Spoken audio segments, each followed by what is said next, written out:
So, in the last lecture, we have been studying about the different types of bacteria, general classification of bacteria. There are several classes, there are millions of different types of bacteria which are existing in nature, and continuously they are being discovered. Every moment, a new bacterium is discovered. This indicates their vast number and their vast diversity, and they have been spread throughout the different habitats. So these bacteria are generally classified as on the basis of presence or absence of cell wall. And if the cell wall is present, what type of cell wall or what is the composition of that cell wall, depending on the percentage of peptidoglycan and the percentage of lipids. So on the basis of cell wall composition, there are two classes, gram positive bacteria and gram negative bacteria. There are some bacteria which does not have cell wall, so these bacteria are classified as mycoplasma. In general, if you see, there are different ways of classification of bacteria. The most accepted one is they are generally classified into means the cell wall containing bacteria or the other different types of bacteria. They are classified into either eubacteria or archaebacteria. Now, eubacteria are the general class of bacteria. Thus, we have learned that in the last lecture. Archaebacteria are those which grows in extreme environmental conditions. So let us try and understand eubacteria. So eubacteria are also classified as gram positive, gram negative, and cell wall lacking eubacteria. There are several examples of eubacteria. So these are the bacteria which does not require any extreme condition for the growth. Extreme condition means abnormal condition. Abnormal condition means very high temperature, acidic pH, very high pH. Then any growth condition which is not suitable for the growth, very low temperature, etc. So eubacteria, they require normal environmental conditions for the growth, and archaebacteria require abnormal environmental conditions for the growth. What are normal conditions under which eubacteria grow? A temperature of 25 to 30 degrees Celsius, a pH of approximately 6 to 7, nutrients are available, water is available, no toxic substances. So such bacteria are classified under eubacteria. There are several examples of eubacteria. A very common example is the bacterium which is existing in our intestine. This is the picture of Escherichia coli. We have learned significant role of Escherichia coli, which is a part of normal flora of our intestine, and how it is beneficial for human health. You can see Escherichia coli, which is a type of eubacterium, is a rod-shaped bacterium. You can see a network of very fine fibers around the cell wall. These components are called as pili, singular pilus. So these fine appendages are called as pili, whereas on the cell wall also you will find a significant number of solid lines you can see on the cell wall. Apart from those fine lines, these solid lines are nothing but flagella. So you can see that this bacterium is surrounded by a network of flagella. This is called as peritracheous flagella. Then the other examples are, for example, cocci shaped bacteria, spherical shaped bacteria. These are streptococci. As we have seen earlier, streptococci, they exist in this kind of arrangement, that is, a single cell is attached to another single cell, and this is how it leads to formation of a chain network.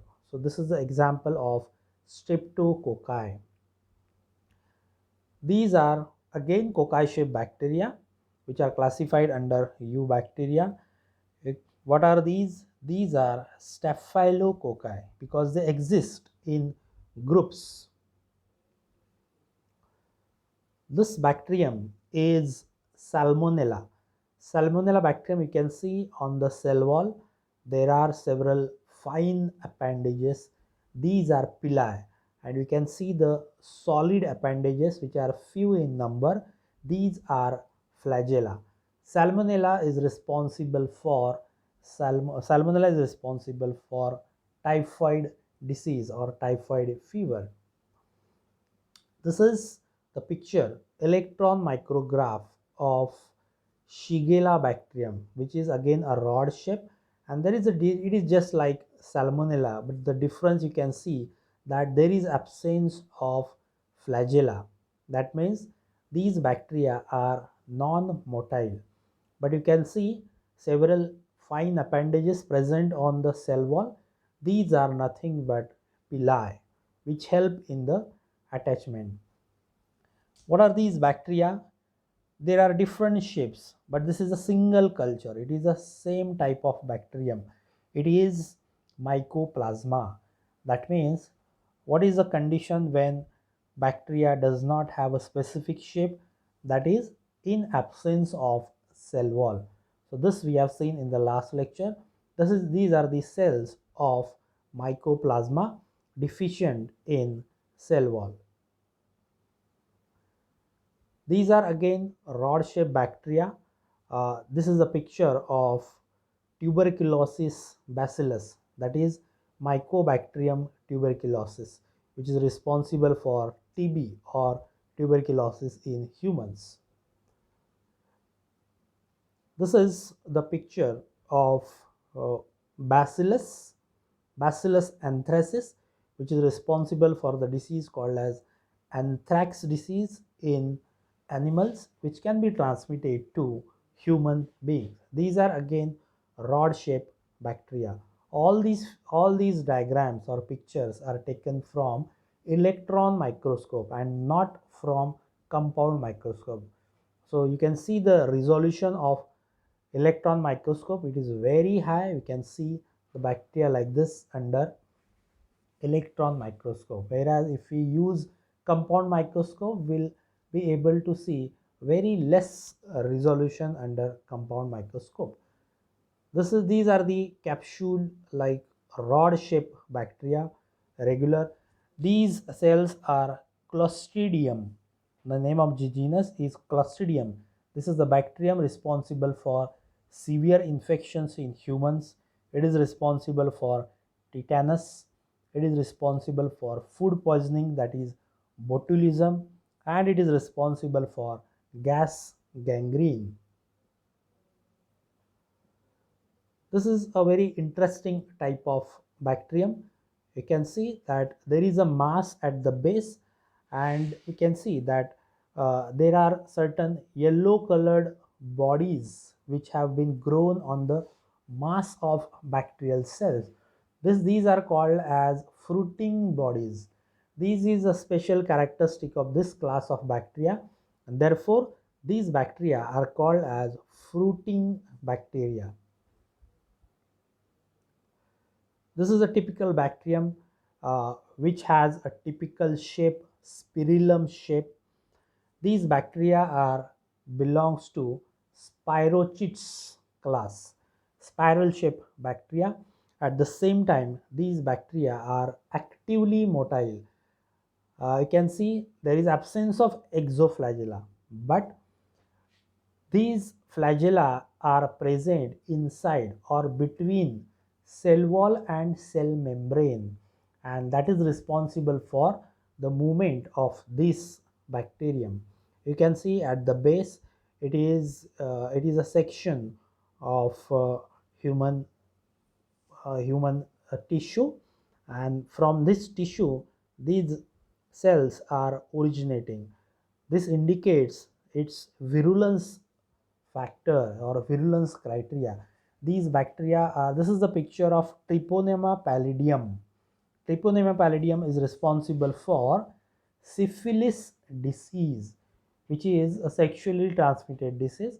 In this case, this bacterium, it penetrates the human tissues by its drilling type of motility. So you understand what is drilling.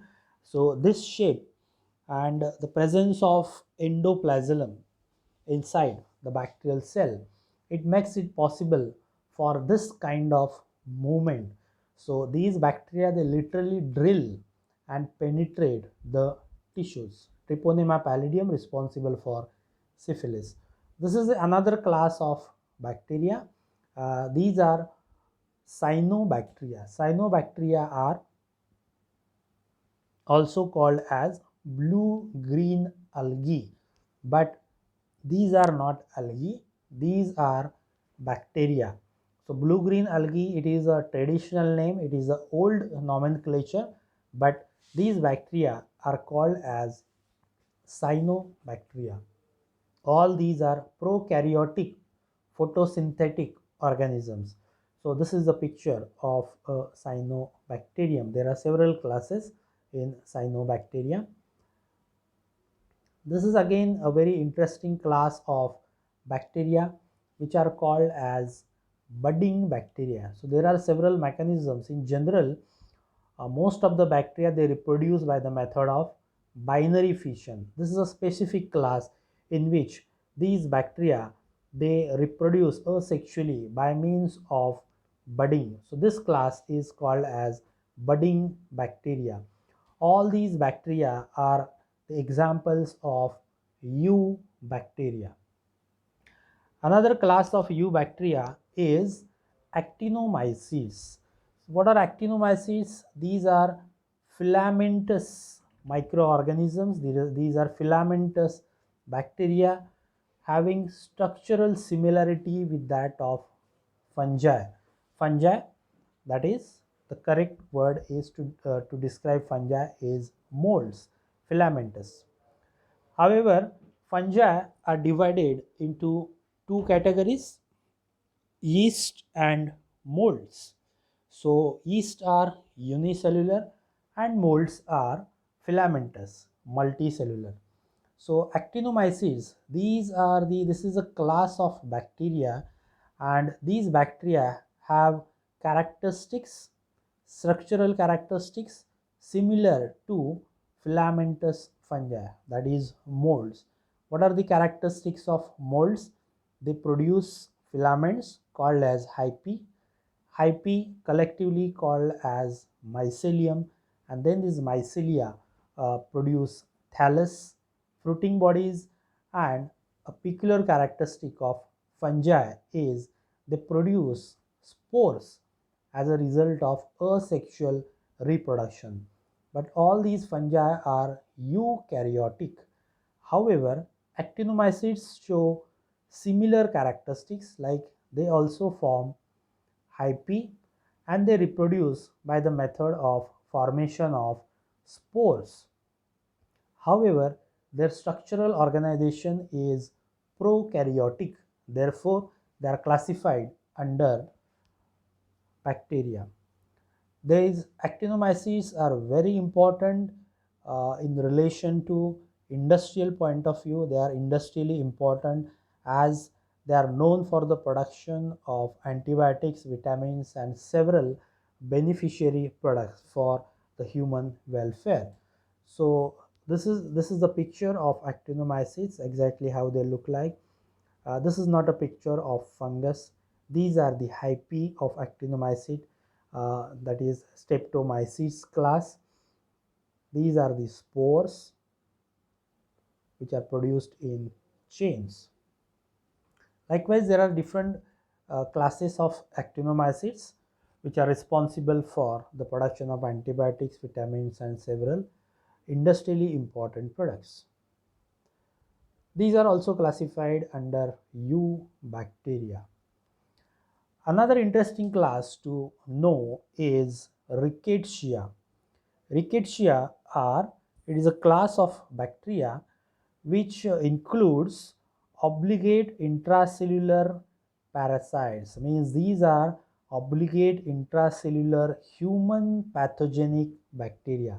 They are responsible for several diseases in humans through arthropod vectors. General characteristics of this rickettsia, or the special characteristic, is that they are very small. So in general, whatever is the whatever is the size of bacterium, these bacteria are having very small size, ranging from zero point 0.3 to zero point 0.5 micrometers in diameter, and zero point 0.8 to maximum 2 micrometers long. So this is a peculiar characteristic of rickettsia. They are more closer to viruses in relation to their size. These bacteria are gram positive, non-motile, rod shaped, or sometimes cocoid or pleomorphic. But remember that these bacteria have cell wall. Most of these bacteria are significant in relation to medical microbiology. That means they have clinical significance. Most of them are human pathogens. So this is the picture of human tissue in which you can find the presence of yellow colored rickettsia. At the bottom you can see the size. You can predict the size.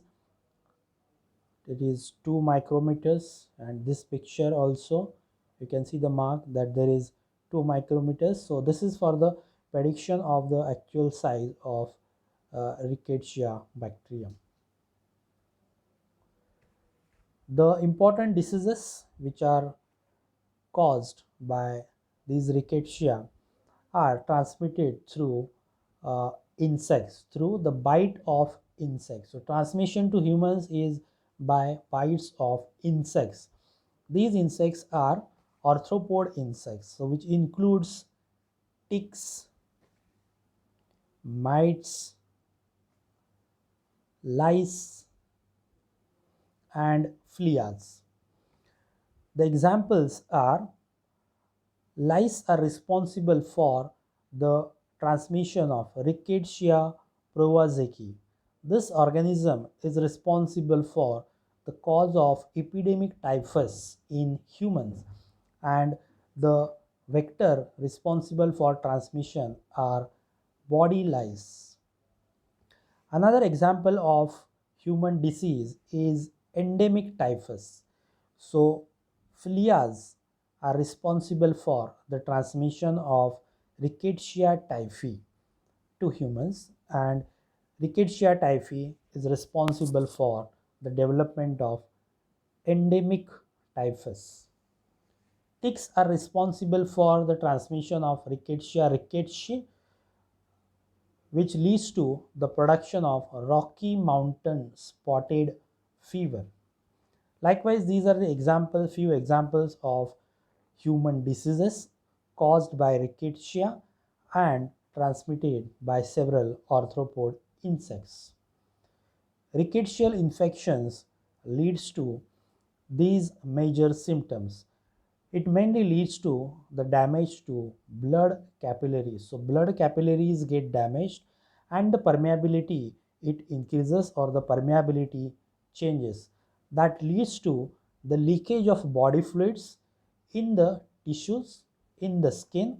As a result of that, it leads to formation of rashes on the skin. So presence of spotted rashes on the skin, in case of severe cases it turns into blisters, are the typical symptoms of rickettsial infection. This is the example: Rocky Mountain spotted fever, as the name indicates. So this is uh, transmitted through the ticks bites, and it is responsible for these kinds of formation of spots on the skins all over the body. These are the rashes, blisters which are produced on the skin as a result of rickettsial infection.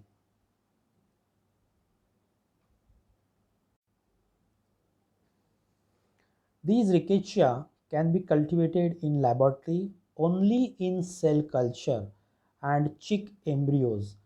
As these bacteria are obligate intracellular parasites, they contribute, they share a characteristic like with viruses, that viruses are also considered as, or they are defined as obligate intracellular parasites. So they can only cultivated in present inside the animal cell. So likewise, rickettsia, for the cultivation of rickettsia, we cannot cultivate rickettsia just on artificial medium like nutrient agar. In case of other bacteria, we can make use of nutrient agar, but in case of rickettsia, they have a special requirement, nutritional requirement. And what is that nutritional requirement? They can reproduce only inside the cells. So we can cultivate them in cell culture, animal cell culture, and chick embryo, that is in the eggs. Coxiella and Chlamydia. These genera are closely related to Rickettsia, but these are the different classes. But the common thing is that the common characteristic is these are also obligate intracellular parasites, which are responsible for life-threatening diseases in humans.